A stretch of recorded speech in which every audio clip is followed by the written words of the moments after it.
नमस्कार विद्यार्थी मित्रांनो.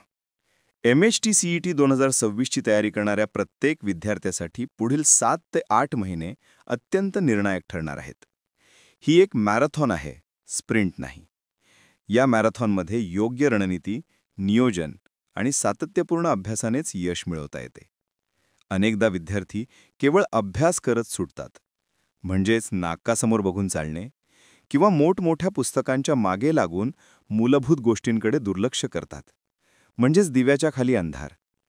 या दोन्ही चुका टाळून एक स्मार्ट आणि प्रभावी तयारी कशी करावी याचा संपूर्ण रोडमॅप आपण आज समजून घेणार आहोत.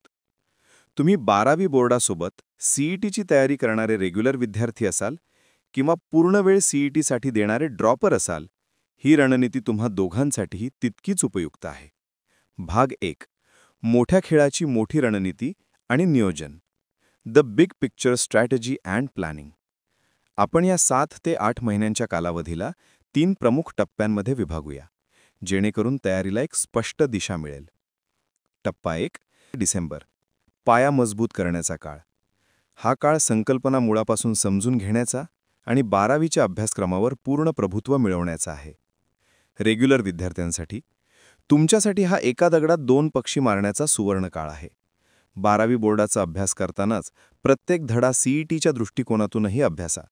उदाहरणार्थ, फिजिक्समधील रोटेशनल डायनामिक्स शिकताना त्याचे डेरिव्हेशन्स आणि थिअरी पक्की करा आणि लगेचच त्यावरील CET लेव्हलचे MCQs आणि मागील वर्षांचे प्रश्न म्हणजेच PYQs सोडवा. यामुळे बोर्ड आणि CETचा अभ्यास संतुलितपणे सोबतच होईल. ड्रॉपर विद्यार्थ्यांसाठी तुमच्याकडे बोर्डाचे दडपण नसल्याने तुमचा फोकस 100% CETवर असायलाच हवा. या 4 महिन्यात 12वीचा संपूर्ण अभ्यासक्रम इतका पक्का करा की प्रत्येक संकल्पना तुमच्या मनात कोरली गेली पाहिजे.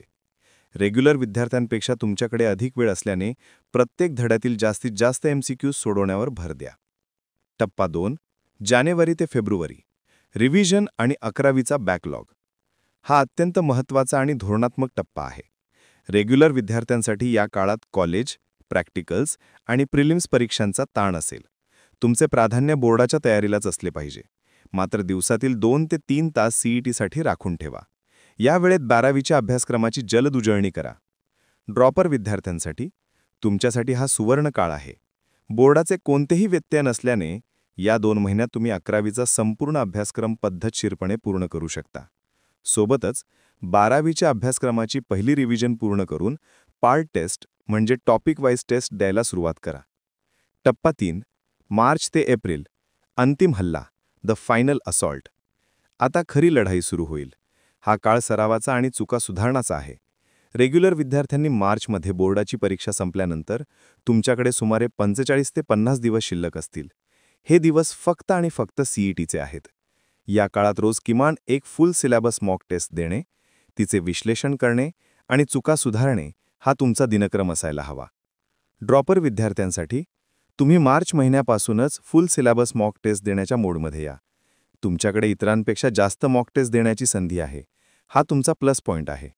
रोज टेस्ट देणे, चुका शोधणे आणि त्या पुन्हा न होऊ देणे हा एकच मंत्र या काळात जपा. तयारीसाठी 70-30चा नियम. तुमची तयारी 70% आणि 30% या 2 भागात विभागा. 70% वेळ हा संकल्पना समजून घेण्यासाठी, पाठ्यपुस्तक वाचण्यासाठी आणि पाया पक्का करण्यासाठी द्या. उरलेला 30% वेळ हा केवळ CET स्तराचे प्रश्न सोडवण्यासाठी, वेग वाढवण्यासाठी आणि शॉर्टकट ट्रिक शिकण्यासाठी वापरा. कच्च्या पायावर तुम्ही अवघड प्रश्नांची इमारत उभी करू शकत नाही. भाग 2. विषयवार गेम प्लॅन. फिजिक्स. भीतीपासून आत्मविश्वासापर्यंतचा प्रवास. फिजिक्स हा अनेकांना कठीण वाटतो, पण योग्य दृष्टिकोन ठेवल्यास हाच विषय तुमची रँक ठरवू शकतो. रेग्युलर विद्यार्थ्यांनी बोर्डासाठी केलेल्या डेरिव्हेशनचा उपयोग संकल्पना समजून घेण्यासाठी करावा.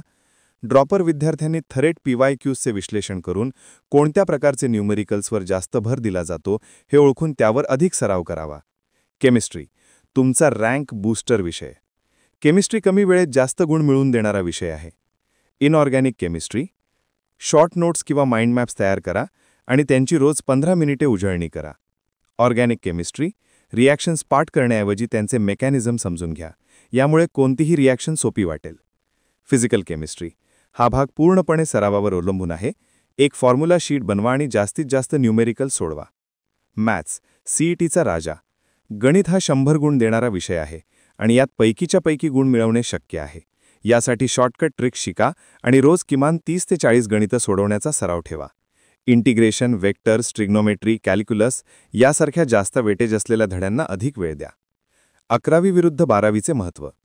MHT CETच्या अधिकृत नियमानुसार 80% प्रश्न 12वीच्या अभ्यासक्रमावर आणि केवळ 20% प्रश्न 11वीच्या अभ्यासक्रमावर आधारित असतात. त्यामुळे आधी 12वीचा अभ्यासक्रम पूर्णपणे पक्का करा आणि त्यानंतर 11वीच्या निवडक आणि महत्त्वाच्या धड्यांची उजळणी करा. भाग 4. मोटिवेशन आणि मानसिकता. रेग्युलर विरुद्ध ड्रॉपर. कोणाला जास्त फायदा होतो यात चर्चेत पडू नका. रेग्युलर विद्यार्थी अभ्यासाच्या प्रवाहात असतात आणि त्यांच्याकडे बोर्डाचा बॅकअप असतो, तर ड्रॉपर विद्यार्थ्यांकडे पूर्ण वेळ आणि फोकस असतो. तसेच चुका सुधारण्याची दुसरी संधी असते. त्यामुळे इतरांशी तुलना करण्याऐवजी स्वतःच्या तयारीवर लक्ष केंद्रित करा. म्हणजेच गड्या आपला गाव बरा याच्यावर विश्वास ठेवा. जेव्हा अभ्यासक्रम मागे पडल्यासारखे वाटेल तेव्हा घाबरून न जाता हाय वेटेज धड्यांची यादी बनवा आणि आधी ते पूर्ण करा. यामुळे तुमचा आत्मविश्वास परत येईल. निष्कर्ष. मित्रांनो, हा तुमच्या पुढील 7 ते 8 महिन्यांचा संपूर्ण गेम प्लॅन आहे. लक्षात ठेवा, केल्याने होताय रे अधिक केलेची पाहिजे. फक्त नियोजन करून काही साध्य होणार नाही, त्याची अंमलबजावणी करणे आवश्यक आहे. रोज थोडे थोडे पण सातत्यपूर्ण प्रयत्न तुम्हाला तुमच्या स्वप्नातील कॉलेजपर्यंत नक्कीच पोहोचवतील. तुमच्या या प्रवासात टेस्टवायझर टीम तुमच्या सोबत आहे. आमच्या www.testwiser.com या वेबसाईटवर तुम्हाला टेस्ट सिरीज, ई-बुक्स आणि PYQचे पुस्तक यासारखे उपयुक्त स्टडी मटेरियल मिळेल. अभ्यास करत रहा आणि स्वतःवर विश्वास ठेवा. तुमचे स्वप्न पूर्ण करण्याची ताकद फक्त तुमच्यातच आहे. www.testwiser.com. Testwiser is a digital learning platform designed for students to prepare for board and competitive exams, offering chapter-wise tests and full-length mock tests. Study material like video, PDF notes, DPP, MCQ, theory, and most important, Maharashtra engineering admission counseling across multiple domains.